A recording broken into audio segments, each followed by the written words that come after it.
तो hello everyone guys, कैसे हैं सब। तो गाइस लास्ट क्लास में हमने सेशन स्टार्ट किया है सेंट्रल प्रोसेसिंग यूनिट का, और वहाँ पे हमने क्या डिस्कस किया था। वहाँ पे हमने डिस्कस किया था सेंट्रल प्रोसेसिंग यूनिट को। उसके बाद हमने डिस्कस किया था मेमोरी यूनिट को। उसके बाद हमने स्टार्ट किया था प्राइमरी मेमोरी के यूनिट्स।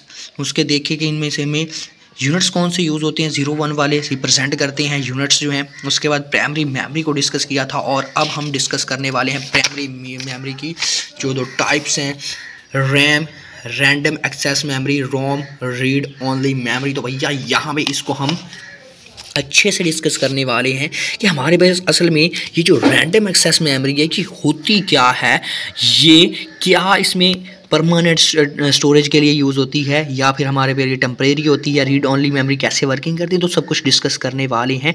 तो वीडियो को लास्ट तक ज़रूर देखिएगा। तो अब हम स्टार्ट करने वाले हैं सबसे पहले रैम को। तो सबसे पहले रैम क्या है, RAM stands for random access memory. तो रैम क्या है हमारे पास, इसकी एब्रीवेशन क्या है रैम की, random access memory. It is also referred short term memory. और ये हमारे पास क्या है, ये किसको रेफर्ड कर दी है, ये हमारे पास एक शॉर्ट टर्म मेमोरी होती है, टेम्परेरी मेमोरी होती है। It is called random random का मतलब आप समझ रहे हैं कि रैंडम कुछ समय के लिए, because processor can store data randomly at any physical location. और जो हमारा प्रोसेसर है वो डाटा को स्टोर करता है एक फिजिकल लोकेशन पे।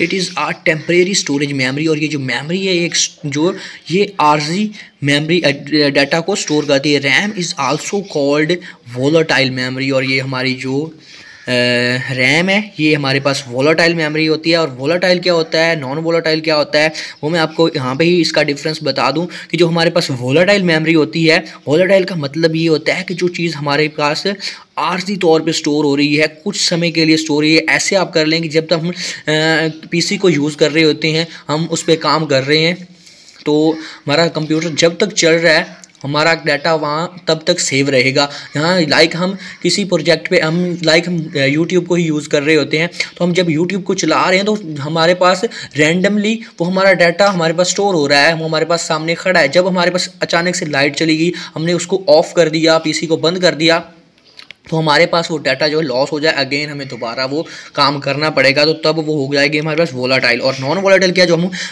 मेमोरीज़ के अंदर परमानेंट डाटा को स्टोर करते हैं, लाइक हमारी फाइल्स होती हैं, हमारे डॉक्यूमेंट्स होते हैं, हमारी वीडियोज़ होती हैं, हमारी ऑडियोज़ होती हैं, वो हमारे पास डाटा जो स्टोर होता है वो हमारे पास होता है नॉन वोलेटाइल। तो ये आपको डिफरेंस पता चल गया होगा वोलेटाइल नॉन वोलेटाइल का। तो यहाँ पे हम आगे बात करते हैं, RAM is also called a volatile memory because data in RAM is वेनिश्ड when power is lost. Simple सा वही बता दिया कि जब हमारे पास पावर जाती है, जब हम पीसी वगैरह की पावर जाती है, तो हमारे पास जो डाटा है रैम वाला वो लॉस हो जाता है। RAM stores the currently process data the CPU and sends to the other units. वो क्या कहता है कि रैम हमारे पास डाटा को स्टोर करती है, प्रोसेस करंटली डाटा को प्रोसेस करके सीपीयू को भेजती है। सीपीयू क्या करता है, सेंड कर देता है आगे यूनिट्स को। तो यहाँ पे हमने रैम को डिस्कस कर लिया। अब हम डिस्कस करने वाले हैं रोम को। तो यहाँ पे चिप्स को भी आप देख सकते हो, इस तरह की चिप्स होती हैं जिनमें हमारा डाटा स्टोर होता है। और ये हमारे पास क्या है, रैम ये इस तरह की बनी होती है। अब ये एडवांस्ड रैम चल रही है, 8 GB 4 GB 2 GB की रैम हो सकती है। ये हमारे पास क्या है, रोम है, जहाँ पे हमारा डाटा स्टोर होता है। तो यहाँ पे हम इसको डिस्कस कर रहे हैं। रोम क्या है, रोम stand for read only memory. It is the long time internal memory.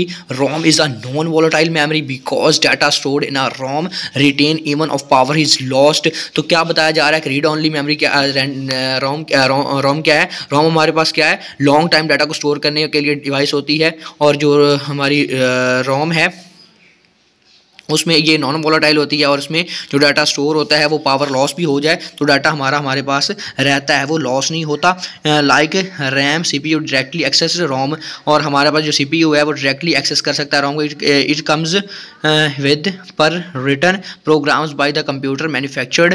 और जो हमारे पास प्रोग्राम होते हैं वो हम कंप्यूटर मैन्युफैक्चर के अंदर रिटर्न कर सकते हैं। It holds the instruction for booting up the computer. और ये हमारे पास बूटिंग अप के लिए भी इस्तेमाल होती थी। ये हमारे पास रोम थी और ये हमारे पास रोम थी, तो हमने यहाँ पे इनको अच्छे से डिस्कस किया है। तो आपको वीडियो अच्छी लगी हो तो वीडियो कर देना लाइक और चैनल को सब्सक्राइब करना मत भूलना। तो गाइज मिलते हैं जल्दी इस तरह की इंटरेस्टिंग और बहुत सी धांसू वीडियो के साथ। तो तब तक के लिए बाय बाय।